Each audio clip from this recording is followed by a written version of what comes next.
Salmo 105, nós vamos ler a partir do versículo 17 até o 22. E eu quero colocar como tema da minha mensagem de hoje a pergunta famosa, conhecida aqui no Brasil, por conta do poema de Carlos Drummond de Andrade, E Agora, José? O texto diz assim: adiante deles enviou um homem, José, vendido como escravo, cujos pés apertaram com grilhões e a quem puseram em ferros, até cumprir-se a profecia a respeito dele e tê-lo provado a palavra do Senhor.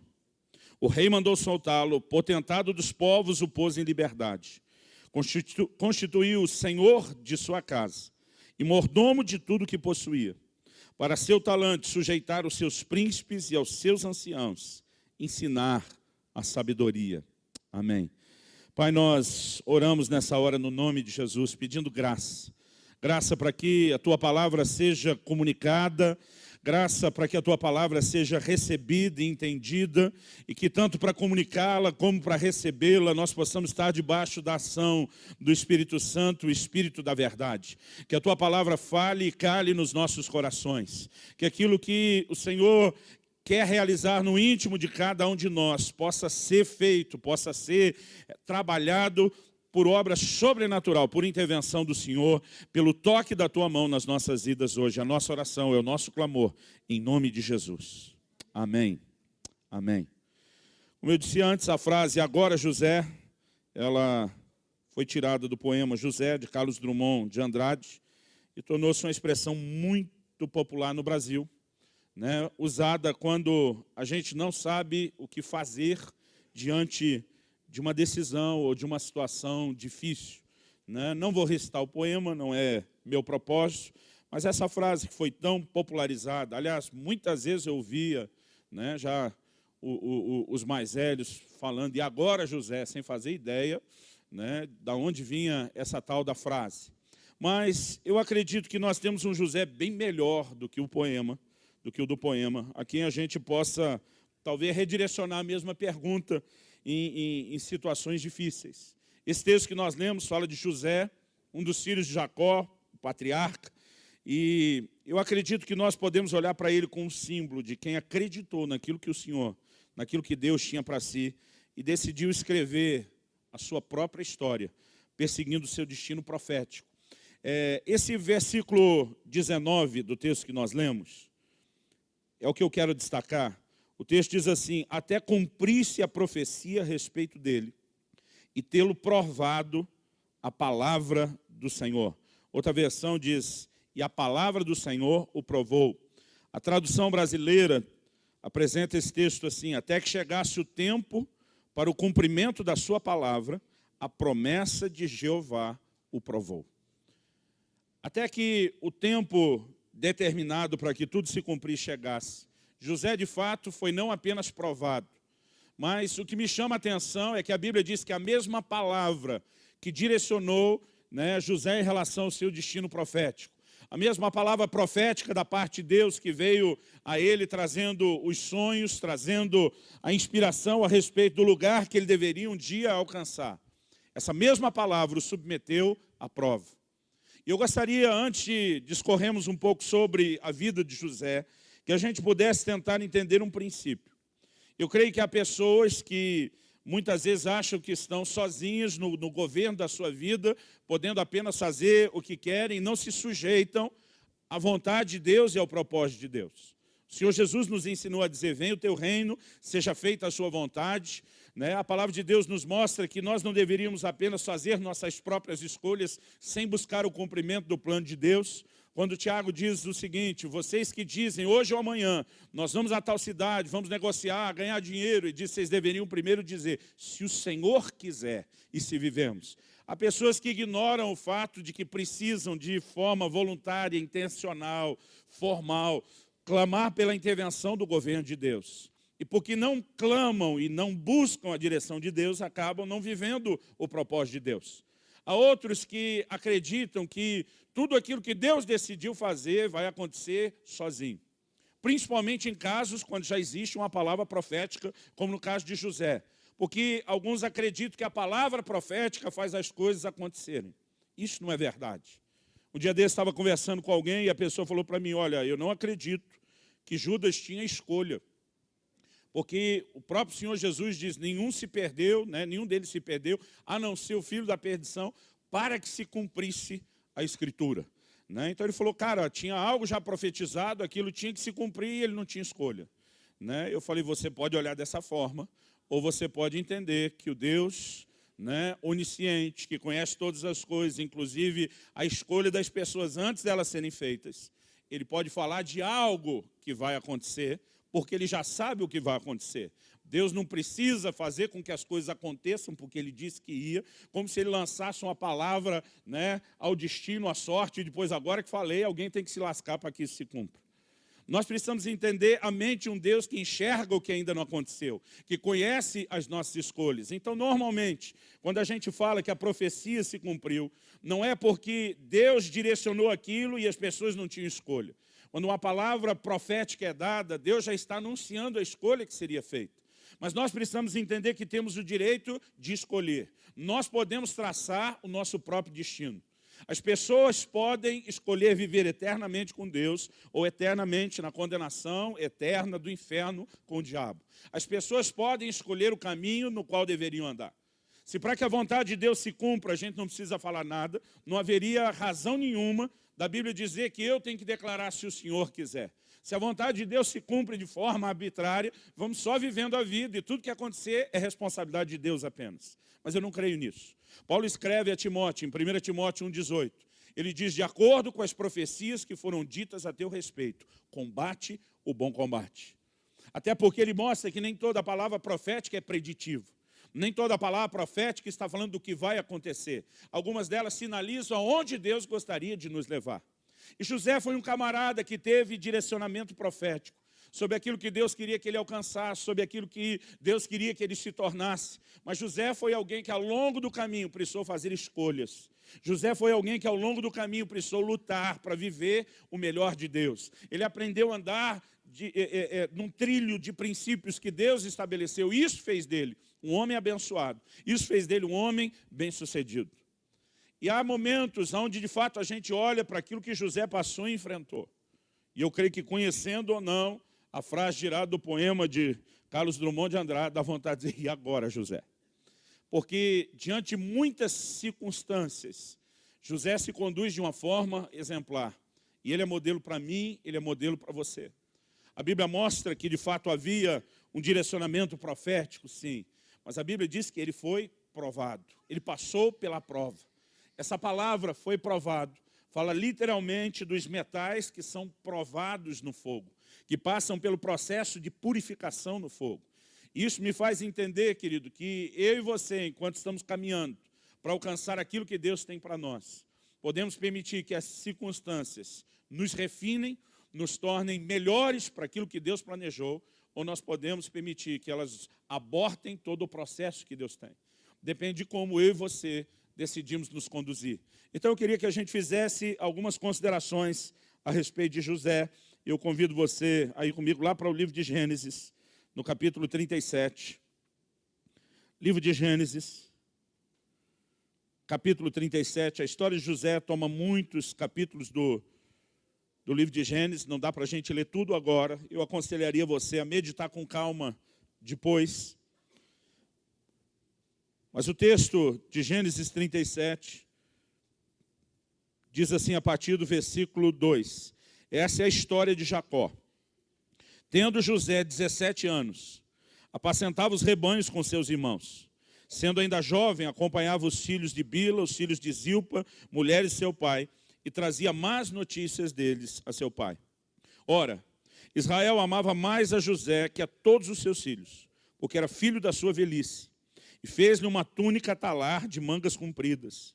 Vendo, pois, seus irmãos que o pai o amava mais que a todos os outros filhos, odiaram-no, e já não lhe podiam falar pacificamente.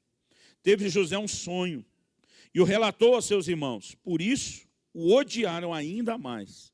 Pois lhe disse, rogo-vos, ouvi esse sonho que tive. Atávamos feixes no campo, e eis que o meu feixe se levantou e ficou em pé. E os vossos feixes o rodeavam e se inclinavam perante o meu. Então lhe disseram seus irmãos, reinarás com efeito sobre nós? E sobre nós dominarás realmente? E com isso, tanto mais o odiavam, por causa dos seus sonhos e de suas palavras.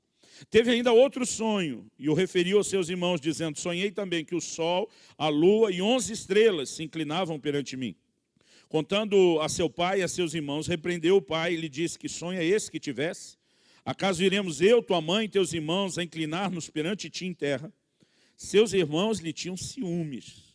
O pai, no entanto, considerava o caso consigo mesmo. A gente percebe que Jacó erra como pai, tratando com predileção dos filhos. Isso, obviamente, deixa todos os demais indignados. E a gente até consegue entender um pouco desse ódio, desse aborrecimento, dessa inveja que eles têm em relação a José. Mas a Bíblia mostra que o motivo pelo qual eles começam a olhar para José da forma como olharam, não era apenas pelo trato diferenciado do pai. Isso foi o começo da história. Mas a Bíblia repete por 2 vezes que por causa dos sonhos que José teve. E ele fala daquilo com convicção. Ele fala daquilo como quem acredita que Deus de fato está falando algo. Ele chega a ser repreendido não só pelos seus irmãos, pelo seu pai. Seu pai que tem uma veia profética, depois de dar a bronca, ainda fica pensando, considerando. Mas a partir de então, o que mais gera inveja para com José foi justamente os seus sonhos. Interessante que a Bíblia mostra que no momento em que seus irmãos o traíram, eles o fizeram basicamente por causa dos seus sonhos. A menção não é tanto porque ele era o queridinho do papai, porque ele era o caçulinha predileto, né? Não era por essa distinção que o pai fazia, mas a indignação dos irmãos, ela está relacionada com a questão dos sonhos. Então no versículo 14 de Gênesis 37, a Bíblia diz assim, disse-lhe Israel, seu pai, vai agora e vê se vão bem os teus irmãos e o rebanho e traz-me notícias. Né? Versículo 17, um homem fala para José onde seus irmãos estão e ele vai atrás deles em Dotã. Versículo 18, quando ele está chegando, a Bíblia diz assim, de longe o viram, falando dos seus irmãos. E antes que chegasse, conspiraram contra ele para o matar. E diziam um ao outro, lá vem o tal sonhador. Vinde, pois, agora, matemo-lo, lancemo-no numa dessas cisternas e diremos, um animal selvagem o comeu. E vejamos em que lhe darão os sonhos. Irmão, toda a conversa agora não tem mais a ver com o fato de que o pai fez uma túnica, de que ele era tratado como caçulinha. Toda a conversa, toda a inveja, a fúria dos seus irmãos está relacionada agora aos sonhos de José. E é diante desse momento da vida de José que a gente aprende um princípio assim muito importante. Talvez alguns poderiam olhar e dizer que os sonhos de José foram a causa de todos os seus problemas. Porque foi justamente falar a respeito deles, foi justamente compartilhá-los, foi justamente acreditar neles que aparentemente o colocou nessa prova toda. Eu gosto quando o livro de Salmo diz que a palavra do Senhor o provou. A mesma palavra que traz o direcionamento profético para a vida de José é a palavra que o começa por a prova. Isso significa que na minha e na sua vida, querido, quando decidimos seguir, né, os sonhos que Deus coloca no nosso coração, quando decidimos perseguir o nosso destino profético, eu e você também vamos enfrentar dificuldades. E a primeira coisa que é assim, né, muito forte, que poderia, se nós estivéssemos no lugar de José, nos abater profundamente, é a forma como ele é traído pelos seus irmãos. Traído por quem o invejava. Mas o interessante é que diante de tudo isso, ele não deixou de sonhar. Muitos de nós, querido, não conseguimos nos conduzir da forma correta. Quando aquilo pelo qual nós acreditamos, aquilo pelo qual nós sonhamos, né, começa talvez a ser afastado, distanciado de nós, por conta de circunstâncias que vão surgindo, que vão brotando, né, que vão se levantando. O próprio Senhor Jesus, em Mateus 13, na parábola do semeador, ele fala de pessoas que não têm raiz, que não têm profundidade. Ele fala daquele tipo de semente que caiu, brotou logo, né? Mas porque o solo era pedregoso e não pôde desenvolver raízes profundas, quando saiu o sol, ela se secou. E Jesus interpreta o sol como as perseguições por causa da palavra. Seja a palavra de Deus que acreditamos, que nos foi pregada e evangelizada, seja a palavra de Deus num âmbito mais pessoal, quando existe direcionamento profético, essa palavra, querido, sempre vai gerar situações de oposição. Nós não vamos ter o tempo todo gente conseguindo entender, concordar, apoiar e aplaudir, dizendo vai em frente. E muitas vezes, querido, nós podemos lidar com situações como a de José, onde quem se opôs e perseguiu está até muito perto, está até muito próximo. Era a sua própria família, eram os seus irmãos. E quando a gente pensa, querido, a ideia e o plano deles era matar José. Disseram, nós vamos matá-lo, e agora vamos ver o que será dos seus sonhos. Quando você olha ali o livro de Gênesis, você percebe que Rúben, o irmão mais velho, diz no versículo 22, não derrame sangue, vamos colocar ele, né, numa cisterna aqui vazia. A Bíblia diz que Rúben queria ganhar tempo para resolver a situação depois. Mas enquanto Rúben não está presente, Judá. E é interessante quando você lê a história de José lá na frente, porque que Judá ocupa um papel tão central. Ele diz, Rúben tem razão, a gente não deve derramar o sangue inocente. Mas está passando uma caravana, né, de negociantes, vamos vender o nosso irmão como escravo. Na verdade, eles deram um jeito de dar um sumiço, de se livrar dele, né, sem precisar derramar o seu sangue e ainda lucrar em cima. Eu fico imaginando como muitos de nós agiríamos no lugar de José. A maioria amanheceria lá no Egito, naquela condição de escravo, né, diante de toda a humilhação que ele passa, arrancado da sua família, sem a chance ou oportunidade de se despedir, né, do pai que derramou tanto amor sobre ele, se vendo no lugar de uma cultura diferente, uma língua diferente, né, subjugado a essa posição humilhante de escravo. Talvez a maioria de nós teria dito, o sonho morreu ou não vale a pena. Irmãos, é impressionante a atitude de José como alguém que não deixa de sonhar. Pastor, de onde o senhor tirou a ideia que esse camarada não deixou de sonhar? Irmão, é muito fácil você ver isso. Ele é comprado por Potifar como escravo e ele começa a trabalhar como escravo na casa de Potifar. Não demora muito tempo, a Bíblia diz que ele virou chefe de todos os escravos. Depois ele é preso injustamente, vamos falar disso, daqui a pouco na cadeia ele se tornou chefe de todos os presos. José parece ter uma obstinação interior de quem diz, se Deus me chamou para governar, eu vou treinar meus níveis de governo em qualquer oportunidade que Deus me der. Se é para governar escravo, eu governo escravo. Se é para governar os presos, eu governo os presos. Por onde eu passar, a minha trajetória vai ser uma trajetória de governo. Por onde eu caminhar, eu vou estar perseguindo em níveis ainda inferiores o cumprimento desse plano. A conduta de José mostra isso. E nós precisamos aprender, querido, a ter uma determinação de fé.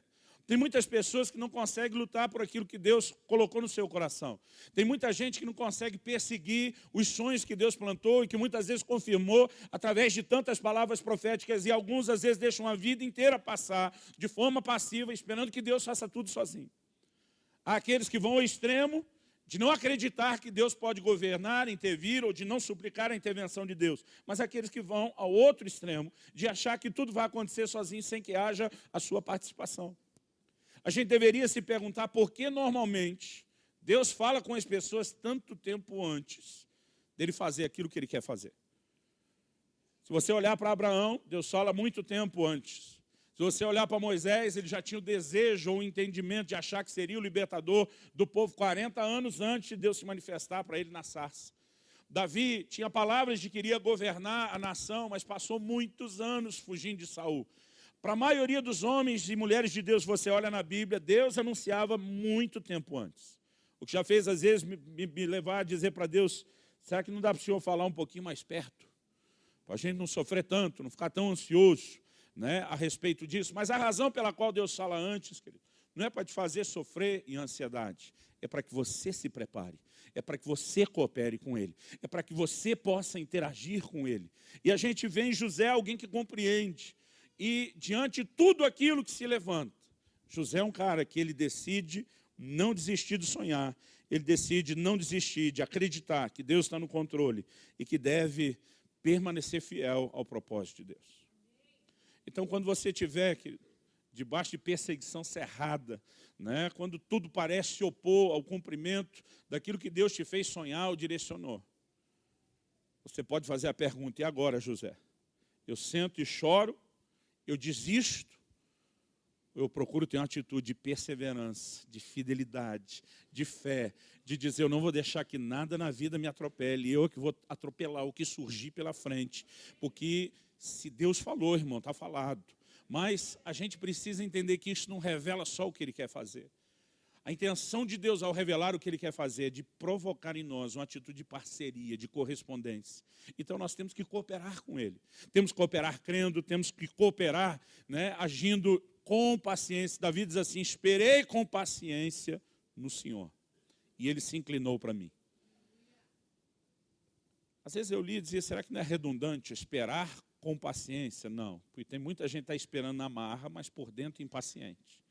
Lá dentro, eu creio que Davi estava dizendo, em algum momento, a mesa vai virar, em algum momento a roda vai girar, em algum momento algo vai acontecer. Mas o que nós também aprendemos com essas pessoas, querido, é que durante o tempo da espera, nesse intervalo, entre a promessa que Deus fez até que chegue o cumprimento, às vezes Deus trabalha mais dentro de nós do que fora de nós. Mas nós precisamos continuar crendo, Deus está no controle e vai chegar a minha vez. Você pode dizer amém?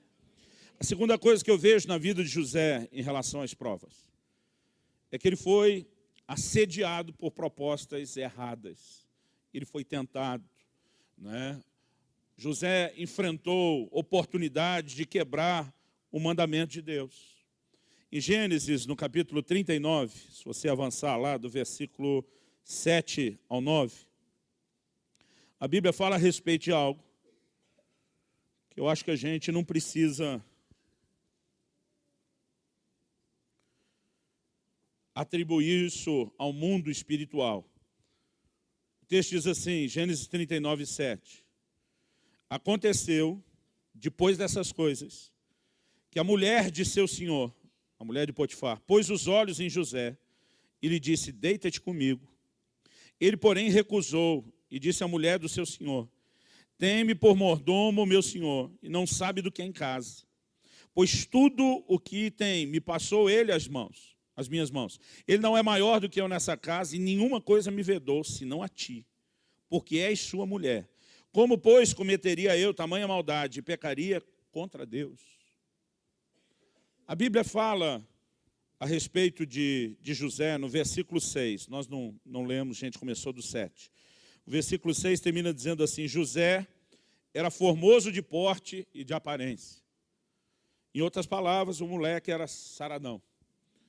Então a gente não precisa atribuir algo espiritual, dizer era o diabo, né? A mulher achou o rapazinho bonitinho, esperto, né? Conduzia bem as coisas. Eu fico me perguntando, querido, o que muita gente faria no lugar de José.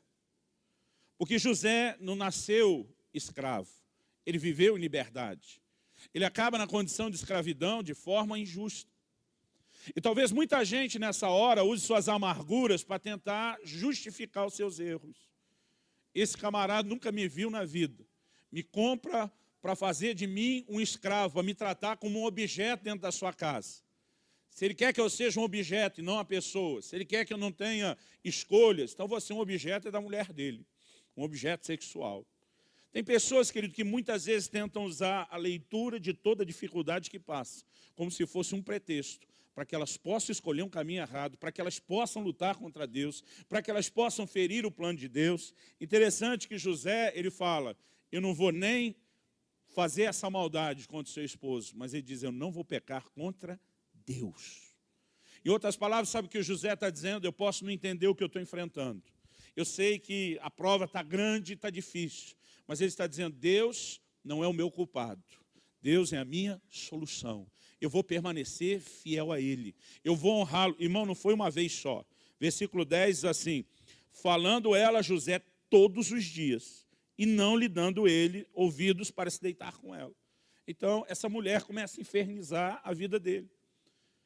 Quando a gente pensa, querido, que o casamento, nesses moldes de antigamente, não era feito dessa forma como nós conhecemos hoje, onde as pessoas se escolhem. Um homem como Potifar, capitão da guarda de Faraó, né, tinha posição, tinha prestígio, tinha dinheiro. Ele escolhia e, na verdade, comprava quem quisesse. O que faz qualquer um de nós supor, dentro de uma lógica assim, largamente aceitável, que essa mulher também não era uma mulher qualquer. Devia ser um mulherão. Então nós temos algo, querido, onde a gente não precisa dizer que é o diabo tramando para José. A mulher está olhando para José e dizendo, eu achei o menino bonitinho. José poderia simplesmente estar olhando e dizer, Potifar, deu azar de escolher uma mulher muito bonita, vou dar conta, não. Mas José se mostra, querido, alguém guiado por princípios. Ele se mostra alguém decidido a não se vender. E deixa eu te dizer, querido, isso não está na Bíblia, mas já virou quase um versículo apócrifo, de tanto que as pessoas citam o ditado popular. Deus não dá asa para cobra. Há pessoas que antes de poderem chegar a um lugar de destaque, como que José iria ocupar, elas precisam ser muito bem trabalhadas por Deus no seu caráter. Eu fico imaginando se José tivesse chegado, querido, depressa ao lugar que Deus tem. Em vez de cumprir o propósito de Deus, que era salvar o resto da sua família, ele matava os irmãos todos. E há momentos onde eu e você, no caminho em que estamos esperando o cumprimento da palavra, estamos sendo provados pela própria palavra. Irmão, não era Deus que jogou a mulher de Potifar em cima de José, e a gente nem precisa, né, botar o diabo nessa história, embora Pombagira parecia ser uma companhia contínua na vida dessa mulher. Né? Uma mulher que está todo dia nesse nível de insistência com José, ela estava precisando de libertação mesmo. Mas a gente não precisa atribuir a isso. A própria palavra profética liberada sobre José o coloca no caminho de contramão a todo o sistema, onde Deus vai permitir que todas essas circunstâncias que surjam por si provem o caráter de José. Em momentos como esse, querido, eu e você precisamos aprender que nós temos que fazer uma escolha. Nós precisamos decidir ser fiéis. Fidelidade é uma escolha. Fidelidade é uma decisão. Enquanto eu e você estamos aguardando o cumprimento do plano de Deus, não adianta querer pegar atalho. Todo atalho, querido, só vai trazer problemas. Abraão, gerando Ismael, que o diga. Todo atalho só vai trazer confusão.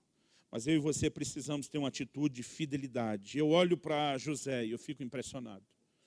Para ele não importa se a vida o injustiçou, né? Se o senhor a quem ele pertence se torna dono dele de forma injusta. Né? Ele não fica tentando dizer, não, a vida tem sido dura comigo, eu preciso de um pouquinho de conforto. Eu preciso de alguma compensação nesse momento. Ele joga duro, dizendo o pecado, a quebra do princípio de Deus não é uma oportunidade.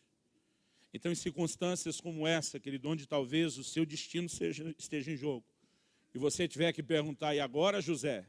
Que não seja para o José do Drummond, que seja para um homem fiel desse. Amém? A terceira coisa que eu vejo na vida de José, e que nos mostra como ele está fazendo um caminho de escolhas e de escolhas corretas. Ele não apenas foi traído por quem invejava e não deixou de sonhar. Ele foi assediado por propostas erradas, mas não deixou de ser fiel. Mas interessante é que José recebe o mal pelo bem que fez. Porque esse camarada, Potifar, nas palavras de José, diz, ele não me vedou a nada nessa casa, a não ser a você. Irmão, eu acho que o camarada sabia a mulher que tinha. E José está honrando tudo que esse camarada falou. Mas justamente porque ele diz não continuamente para essa mulher, ela se ofende de tal maneira a ponto de dizer, então eu vou te destruir. Se eu não posso ter você, eu vou acabar com você. E o texto bíblico diz o seguinte, né, versículo 10. Falando ela a José todos os dias, não lhe dando ele ouvidos para se deitar com ela e estar com ela. Sucedeu que certo dia veio ele à casa para atender aos negócios. E ninguém dos de casa se achava presente. Irmão, algo que a gente precisa ter, e muito na vida cristã, é cautela e cuidado. A Bíblia fala para fugir não só do mal, até da aparência do mal. Como diz aquele outro versículo apócrifo, a ocasião faz o ladrão. E as circunstâncias que podem acontecer. José, de forma inadvertida, entra na casa e não tem mais ninguém. Então a mulher dá o bote. A Bíblia diz, ela o pegou pelas vestes. Ele disse, deita-te comigo. O texto diz, ele, porém, deixando as vestes na mão dela, saiu fugindo para fora. Do que você acha que José fugiu? Eu não acho que essa mulher era um guarda-roupa enorme, de 2 metros de altura, bombado, e queria violentar José à força. José foge de si. José foge da oportunidade. José foge de qualquer possibilidade de comentário. Mas na fuga, ela conseguiu segurar a capa. E ela usa isso para tentar incriminar José. E a Bíblia diz no versículo 16, conservou ela junto de si as vestes dele, até que o seu senhor tornou a casa. Então lhe falou segundo as mesmas palavras e disse, o servo hebreu que nos trouxeste, veio ter comigo para insultar-me. Quando, porém, levantei a voz e gritei, ele, deixando as vestes ao meu lado, fugiu para fora. Tendo o senhor ouvido as palavras da sua mulher, como lhe tinha dito, dessa maneira me fez teu servo. Então se lhe acendeu a ira. O senhor de José o tomou e o lançou no cárcere, no lugar onde os presos do rei estavam encarcerados. E ali ficou ele na prisão. Irmão, tente se colocar no lugar de José. Eu fui injustiçado pelos meus irmãos, mas eu vou continuar sonhando. Eu estou sendo provado para pegar um atalho, mas eu vou me conservar fiel. O camarada faz de tudo para não desonrar a Potifar e não se envolver com a sua mulher. E é o Potifar que manda ele para a cadeia. Nessa altura do campeonato, muitos de nós talvez teríamos dito, agora chega. Né? Se você não desistisse de acreditar, de ser fiel para Deus no sentido pessoal, talvez eu e você poderíamos desistir de se preocupar em fazer o bem. Por quê? Ele recebeu o mal pelo bem que fez. A forma como o Potifar o tratou foi de pagar o bem que ele fez com o mal. E nessa altura do campeonato eu tenho visto muita gente ao longo da vida dizer, quer saber, não vale a pena se importar com os outros. Não vale a pena lutar por algumas coisas. Eu creio que é por isso que a Bíblia diz, e não nos cansemos de fazer o bem. Porque tem horas que fazer o bem cansa. Principalmente quando você não vê retorno. Principalmente quando você não consegue enxergar a diferença de se manter agindo dessa forma. Mas o que eu acho interessante é que José vai para a cadeia e ele continua sonhando. Deus está me treinando. Eu vou governar em qualquer outro nível, vou dar uma treinada aqui. Ele se torna chefe dos presos. Mas isso mostraria alguém que de forma obstinada, mas talvez também egoísta, pudesse estar perseguindo o seu sonho. Mas Gênesis, no capítulo 40, nos fala de uma atitude de José em relação aos outros presos. E eu quero que você olhe comigo, Gênesis, capítulo 40.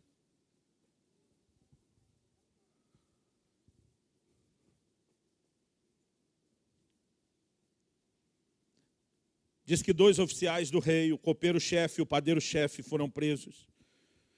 Versículo 4 diz, o comandante da guarda pô-los a cargo de José para que os servisse.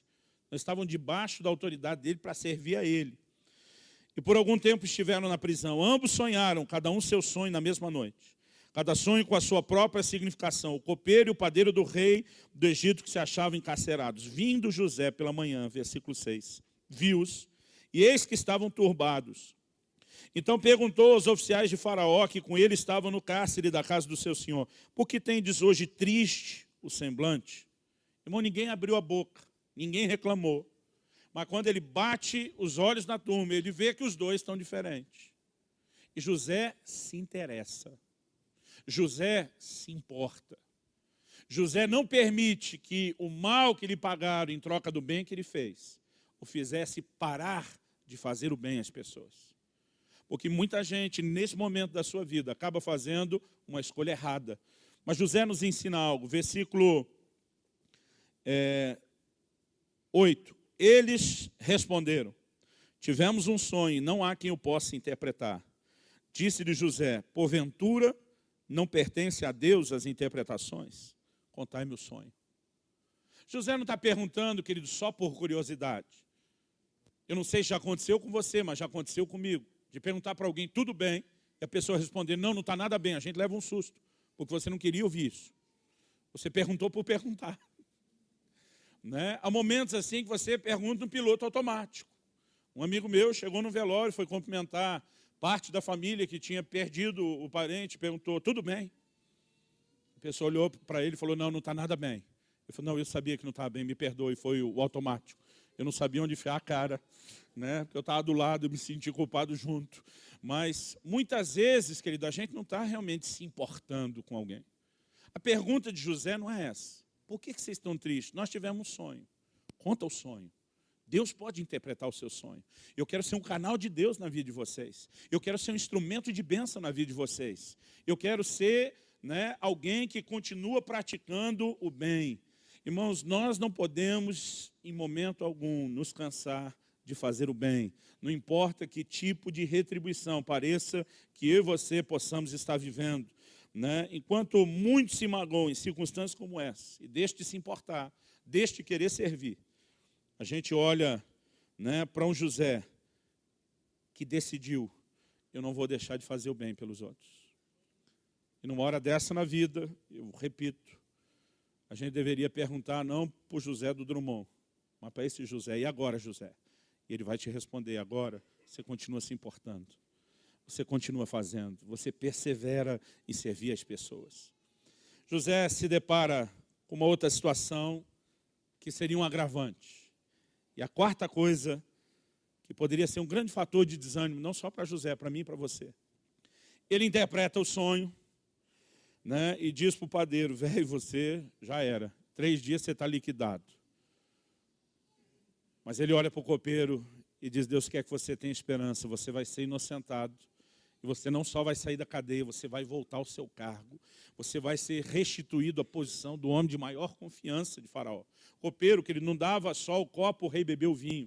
Ele normalmente provava antes, porque se tivesse veneno, era ele que dançava. Era uma pessoa, tinha que ser uma pessoa de confiança. E José diz, cara, Deus vai te promover. Mas quando ele te promover, por favor, lembra do teu servo aqui que te ajudou nesse momento difícil. Porque uma mão lava a outra, eu te estendi a mão agora, eu vou precisar da sua mão, eu estou aqui injustamente. Ele conta toda a história, ele abre seu coração. Mas a Bíblia diz, aqui no capítulo 40 de Gênesis, no verso 23, o copeiro-chefe, todavia, não se lembrou de José, porém dele se esqueceu.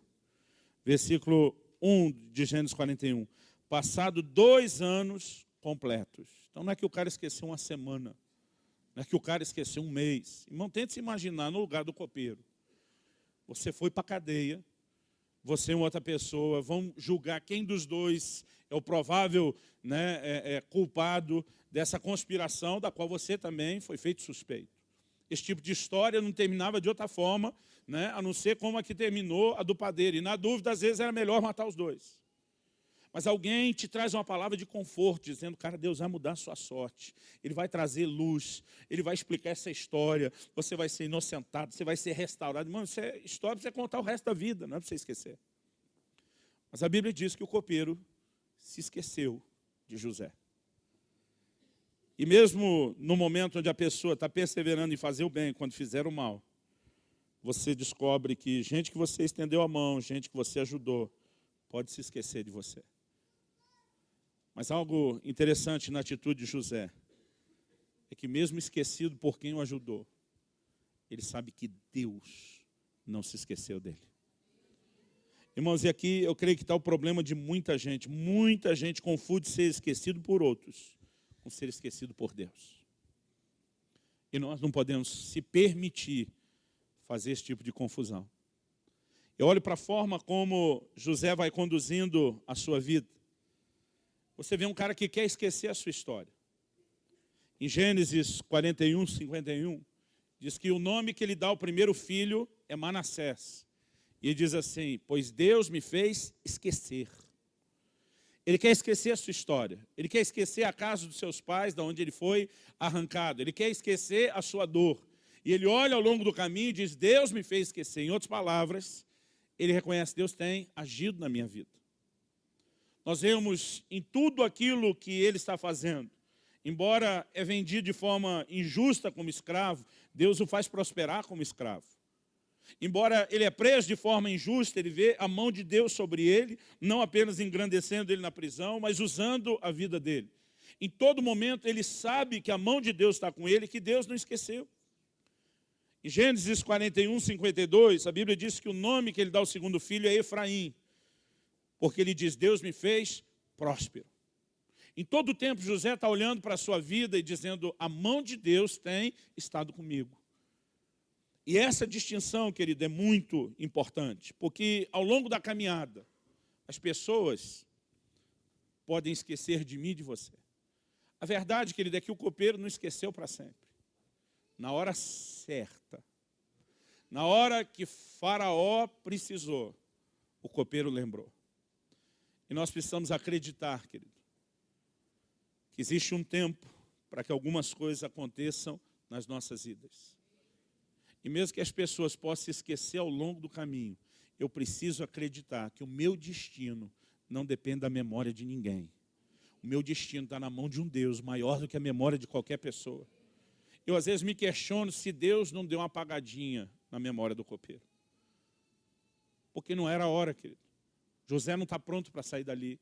As coisas, né, as peças do quebra-cabeça ainda estão se encaixando no cenário do lado de fora e José ainda precisa ser forjado lá de dentro. Mas a verdade é que eu e você, quando estamos lidando com situações como essa, tente se imaginar, injustiçado, né, ou traído por quem invejou você. Você recebe propostas, mas não deixou de sonhar. Você recebe propostas para sair do caminho e permanecer fiel. Você recebe como paga o mal pelo bem que você está fazendo, mas não deixa de fazer o bem. Mas essa pessoa por quem você lutou para fazer o bem, esquece de você. Cá entre nós, irmão, é desanimador ou não é? Mas a consciência de que há um Deus no comando e de que nossa vida está nas mãos dele, jamais deveria ser esquecida por cada um de nós. Em momentos como esse, perdoe a insistência da repetição, e você tiver que perguntar, e agora, José? Pergunte para isso, não para o do Drummond. Em quinto lugar, quando engrandecido, não se vingou. Irmão, aqui a gente tem um momento muito especial.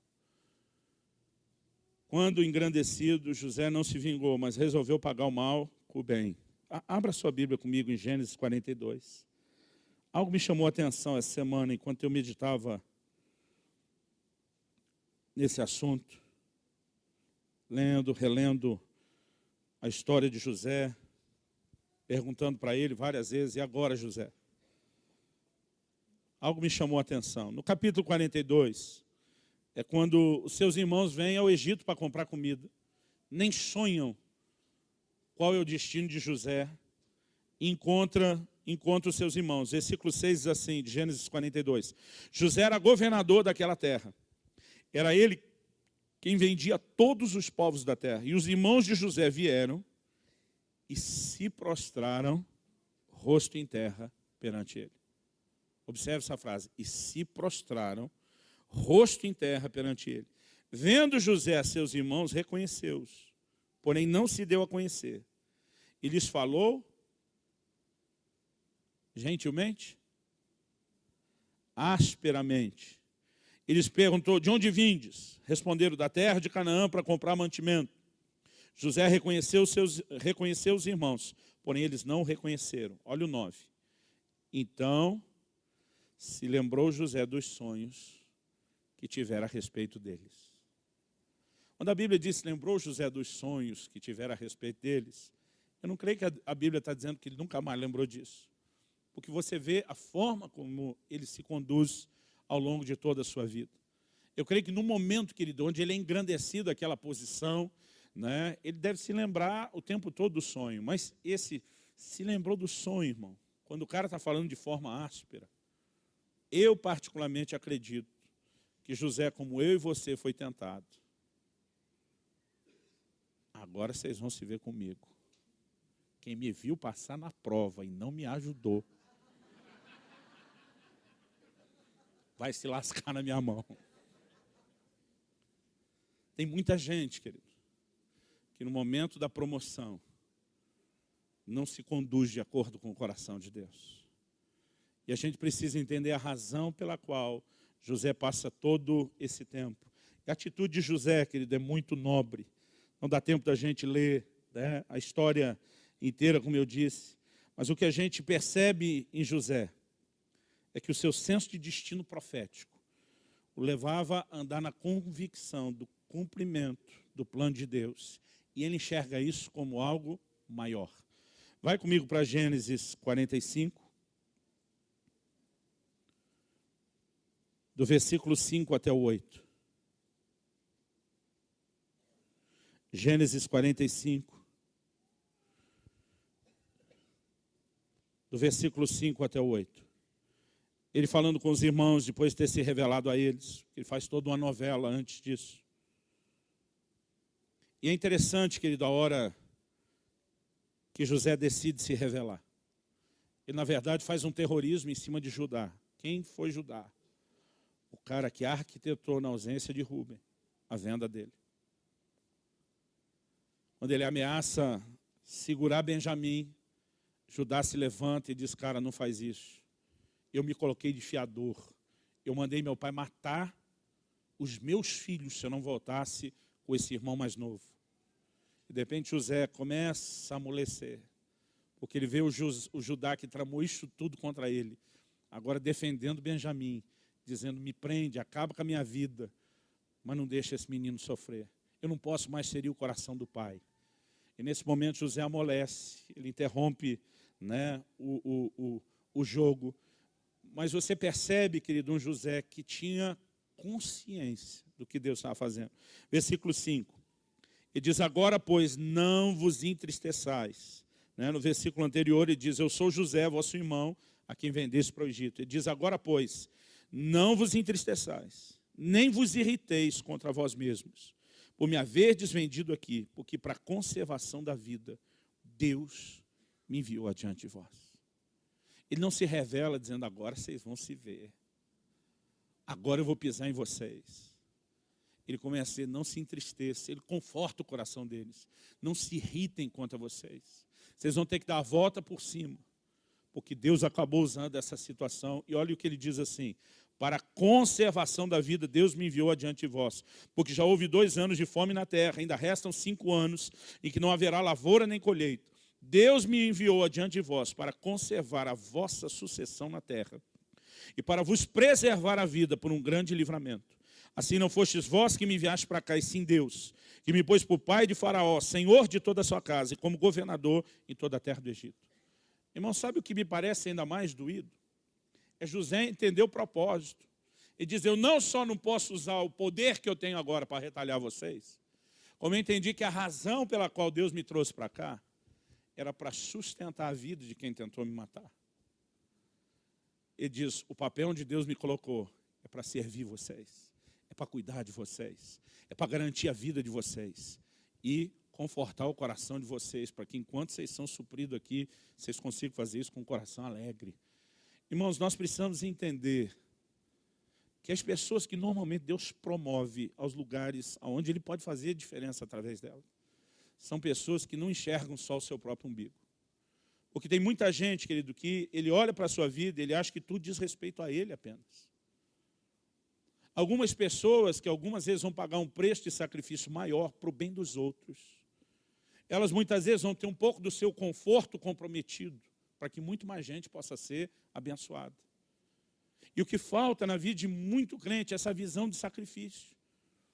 Essa capacidade de aceitar que as coisas não têm que ser boas só para nós, mas que muitas vezes Deus está nos colocando como parte de algo muito maior e que nós precisamos contribuir para o bem maior. Eu olho para José e eu vejo essa capacidade dele de enxergar essa percepção. Ele não está dizendo que Deus obrigou seus irmãos a fazer isso com ele. Em Gênesis 50, se você olhar lá no versículo 20, ele diz, vocês intentaram mal contra mim, mas Deus o transformou em bem. Ele não estava dizendo, Deus obrigou vocês a fazer isso comigo. Ele disse, foi maldade de vocês. Mas o que ele está dizendo, meu destino nunca esteve na mão de vocês. Meu destino nunca esteve na mão de Potifar. Meu destino nunca esteve na mão de ninguém. Há um Deus maior governando a minha vida. E querido, essa capacidade de enxergar a soberania de Deus nos coloca num patamar diferente. Porque para muita gente a hora de sair da prova é a hora de pisar em quem não estendeu a mão ou quem não ajudou. É justamente o contrário. Na verdade, eu e você, quando Deus nos exaltar e nos levar ao lugar que Ele tem, é para abençoar todo mundo, inclusive quem nos chutou ao longo do caminho. Esse coração, não só perdoador, não só que tem a decisão de dizer eu não me vingo, né, esse coração de José, os seus irmãos não conseguem entender isso. Apesar de ele dar todas as evidências, na hora que eles saem de viagem para buscar o pai, dizer, ei, não brigueis pelo caminho. Eu tenho certeza que Rúben ia dar de dedo em Judá, que a confusão ia começar, ele diz, acabou, vira a página, esquece o que aconteceu. Deus está à frente. E diz, eu não quero nem vocês brigando entre vocês. Apesar de tudo isso, os irmãos não conseguem entender tanta benevolência. E no capítulo 50, quando o pai de José, Jacó, morre, seus irmãos pensam, agora nós estamos lascados. Eles deduzem, o que ele, na verdade, não queria era magoar de novo o velho. Agora a confusão está feita. Vamos terminar em Gênesis 50. Eu quero que você abra lá comigo.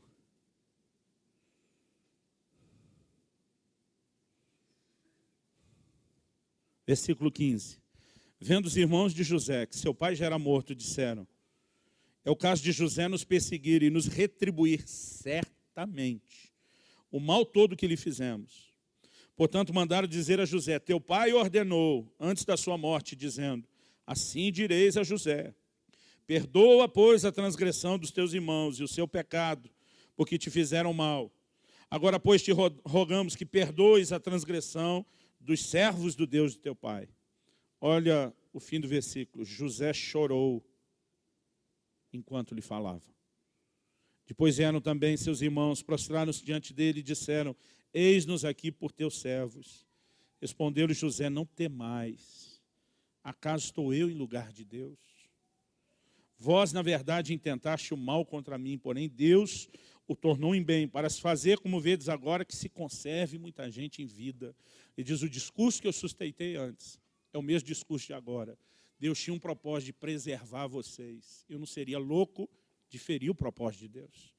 Versículo 21, não temais, pois, eu vos sustentarei a vós outros e a vossos filhos. Assim os consolou e lhes falou ao coração. Vamos resolver isto de uma vez por todas. Vocês não podem mais viver com esse fantasma atormentando vocês. Foi maldade de vocês, página virada. E José começa a sinalizar. O senso de destino profético de José era muito forte. Ele diz, nossa vinda ao Egito tem um propósito. Nós vamos permanecer um tempo. Mas ele termina dizendo nos versículos 24 e 25, certamente Deus há de vos visitar. E quando vocês saírem daqui, levem os meus ossos. Eu passei minha vida aqui. Eu vim minha juventude para cá. Mas eu, à semelhança dos meus pais, estou sonhando com algo maior. Há uma terra prometida. Há uma palavra que Deus tem dado. E nós precisamos entender que nós somos parte de um plano e de um propósito muito maior. Eu só fui instrumento de Deus para preservar vocês aqui por um tempo. Vocês e as próximas gerações vão sair. Deixa registrado, bota no meu testamento, instrui todo mundo, que quando chegar a hora de sair, vocês levam os meus ossos, porque eu não pertenço a esse lugar. Eu sou parte do que Deus está fazendo e daquilo que Ele vai completar. Irmãos, quando você olha para José, é impressionante a maneira como esse cara decidiu acreditar em Deus e se conduzir. Em Atos, no capítulo 7, quando Estevão está pregando, ele fala a respeito de uma característica que todo mundo vê em José. Essa é uma das histórias da Bíblia que desde que eu era criança mais me emocionava quando eu via meu pai falar. Atos 7, 9 e 10 diz assim, os patriarcas, invejosos de José, venderam-no para o Egito, mas Deus estava com ele e livrou de todas as suas aflições, concedendo-lhe também graça e sabedoria perante Faraó, rei do Egito, que o constituiu governador daquela nação e de toda a casa real. Quase sempre a descrição sobre José, Deus estava com ele. A pergunta é, José foi o que foi? Porque Deus estava com ele. Ou Deus estava com ele pelo que ele foi? As pessoas, querido, fazem as suas próprias escolhas. José teve todas as oportunidades, e mais um pouco, para desistir de tudo, para abortar o plano de Deus, para sucumbir ao desânimo. Mas foi alguém cujo coração nunca deixou de sonhar com aquilo que Deus tinha. Quando situações começarem a surgir, não importa se alguém te traiu ou te injustiçou, não importa se estão colocando diante de você uma baita de uma tentação, oportunidade de pegar um atalho e ganhar muito dinheiro, né, de viver prazeres que Deus não permitiu. Pergunte não para o Drummond, pergunte para esse. E agora, José?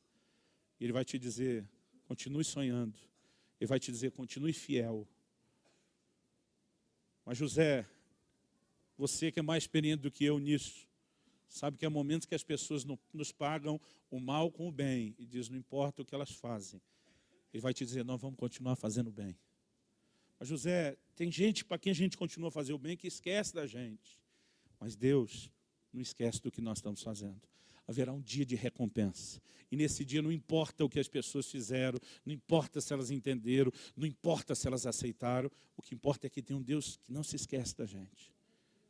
Mas José, o que te dá tanta determinação para enfrentar tudo, para perdoar essa turma, é reconhecer que é um Deus governando a minha vida. E que eu sou parte, querido, de algo muito maior. O que Deus está fazendo não é apenas para mim. Deus me permite ter a honra de ser parte de algo muito maior que Ele está construindo para servir muita gente. E se nós não desenvolvemos esse coração de serviço, querido, nós não podemos ser inseridos em nenhum lugar de promoção daquilo que Deus tem. Porque o propósito maior e final de Deus é abençoar os outros. Em qualquer área para onde você esteja querendo ver a mudança de Deus. Em qualquer área onde você possa imaginar querendo buscar o sucesso. Tem um camarada para quem você pode perguntar diante de qualquer dilema no caminho. E ele vai te dar as diretrizes de como permanecer em fidelidade. Não só com a fé viva, mas em fidelidade aos princípios. E eu quero que você se coloque em pé para a gente orar junto.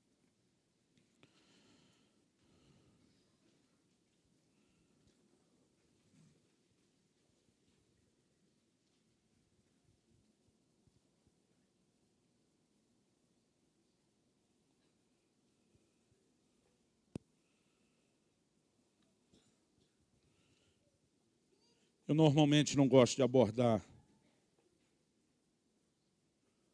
tantos pontos diferentes, eu acho que não é didático. Mas eu senti muito forte de Deus enquanto orava, enquanto preparava aquilo que iria compartilhar.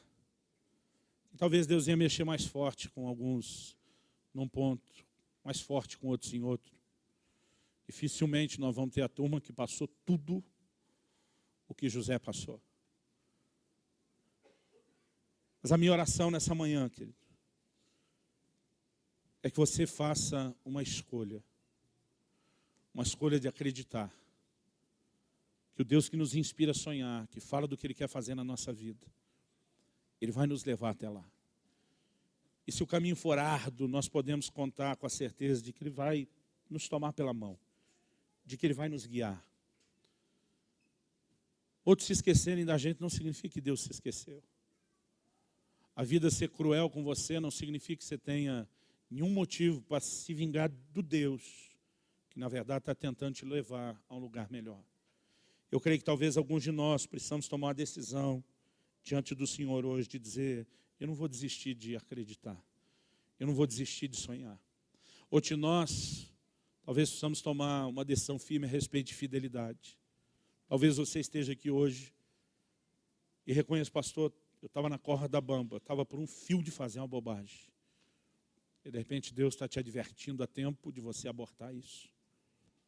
Talvez você é alguém que ao longo do caminho já deu a sua chutada no balde. Eu creio que Deus não está falando, Deus está gritando para que você se arrependa. Para que você trilhe um caminho de fidelidade. Talvez a pressão de tudo isso tenha te levado a interpretar que Deus se esqueceu de você. Mas a verdade é que o Deus que eu e você servimos é aquele que diz, eu estou convosco todos os dias, até a consumação dos séculos. Não importa o que eu e você estejamos passando. A presença de Deus não pode ser lida ou medida pelas circunstâncias, mas pela promessa que Ele fez de estar conosco. A Bíblia diz, Deus estava com José. Deus estava com José, querido, na hora em que ele decidiu andar em fidelidade. Deus estava com José na hora em que ele decidiu estender a mão e dizer, eu vou abençoar outros. As minhas e as suas lutas, os meus e os seus problemas não deveriam ser uma desculpa para que a gente não fosse bênção na vida dos outros. Pessoas serão promovidas por Deus. Você vai observando ao longo da história, normalmente consegue pensar além de si. Consegue ver a oportunidade de ser bênção para os outros, independente da sua dor. E muitos de nós, querido, temos jogado fora repetidas oportunidades de ser bênção na vida dos outros. E não falo isso só quando a gente se recusa a evangelizar, quando a gente se recusa a querer se envolver nessa rede de pastoreamento das células e discipulado, mas em muitas circunstâncias. Tem gente sendo abençoada com provisão, que não quer repartir provisão. Tem gente que reclama de ser esquecido pelos outros, mas vive a mesma ingratidão. Tem gente que não demonstra se importar com quase ninguém à sua volta. É quase como se o tempo todo, em toda a campanha de oração, ela achasse que tudo que Deus tem que fazer é só para ela. E nós precisamos romper essas coisas. Há uma escola por onde eu e você podemos passar e no final vivemos a plenitude do que Deus tem. Eu olho para José, eu não vejo só um cara que começou bem, eu vejo um cara que terminou bem, que até o fim se conduziu com a mesma fidelidade, com a mesma capacidade de acreditar no que Deus faria. E eu creio que nessa manhã os ventos de restauração estão soprando nesse lugar. Eu creio que Deus quer restaurar sonhos. Eu creio que Deus quer restaurar a sua decisão, a firmeza de andar em fidelidade, a sua capacidade de dizer, eu vou confiar nele, não importa o que aconteça. Eu vou parar de olhar só para mim, para o meu umbigo. Eu quero que você fale com Deus essa hora. Porque eu sei que Ele está falando com você. Eu tenho certeza que o Espírito Santo está mexendo aí dentro, falando de forma personalizada com cada um de vocês. Mas é hora de tomarmos decisões. Fala com Deus do seu jeito, da sua maneira, com as suas palavras. Derrama o seu coração diante dEle. Talvez seja a hora de você ser honesto e dizer, Deus, eu estava desistindo. Ou até mesmo de dizer, eu tinha desistido, mas eu vou retomar. Talvez seja a hora de dizer, eu não vou te confundir com as pessoas. Mas enquanto você fala com Deus, eu quero orar por você. Pai, tua palavra foi lançada. Mas o Senhor nos preparou nessa manhã não só um momento de reflexão. A tua presença, a tua unção está nesse lugar. E eu clamo por algo sobrenatural acontecendo no coração dos meus irmãos e irmãs. Nós oramos que seja abortado tudo aquilo que o diabo tem tentado usar para fazê-los desanimar e desistir ao longo da caminhada. Nós oramos que uma nova capacidade de se perseverar, como nos ensina a tua palavra, venha, ó Deus, pelo toque da tua mão. Eu oro que a medida de fé de cada um dos meus irmãos e irmãs seja fortalecida hoje. Eu oro que o Senhor renove as suas forças. Eu oro que o Senhor abra os nossos olhos, olhos de fé, para enxergar fortemente o destino profético que o Senhor tem para cada um de nós e perseguir isso. Pai, nós clamamos algo sobrenatural acontecendo dentro de cada um, para a glória do teu nome, para a glória do teu nome, para a glória do teu nome. Trata conosco, Senhor. Nós queremos nos deixar ser tratados ao longo da caminhada. Nós queremos nos permitir ser aperfeiçoados. Nós oramos, Espírito Santo, pelo teu governo, pela tua liderança, no nosso íntimo, nas nossas emoções, nas nossas reações, suplicando em nome de Jesus, que no final da prova, a gente veja mudança não só do lado de fora, nas circunstâncias, mas a gente veja mudança do lado de dentro. Que se torne real nas nossas vidas a tua palavra. Quando pela boca de Tiago, ou através de Tiago, o Senhor nos exortou, dizendo, meus irmãos, tende por motivo de toda alegria o passardes por várias provações, sabendo que a prova da vossa fé, uma vez confirmada, produz perseverança. Ora, a perseverança deve ter ação completa, para que sejais perfeitos e íntegros, em nada deficientes. Nós não queremos apenas vencer na vida, nós não queremos apenas vencer as circunstâncias, Nós queremos viver o teu propósito, enxergar lá, tendo crescido, tendo amadurecido. Ajuda-nos, Senhor. Nós clamamos em nome de Jesus. Em nome de Jesus. E para a glória de Deus. Se você crê e concorda, diga amém. Se você recebe essa palavra, diga eu recebo em nome de Jesus. Quando a coisa apertar, querido, antes de desanimar, eu quero te lembrar de fazer a pergunta. E agora, José? E o José vai te apontar um bom caminho. Não o do Drummond. O José da Bíblia. Você pode dizer amém?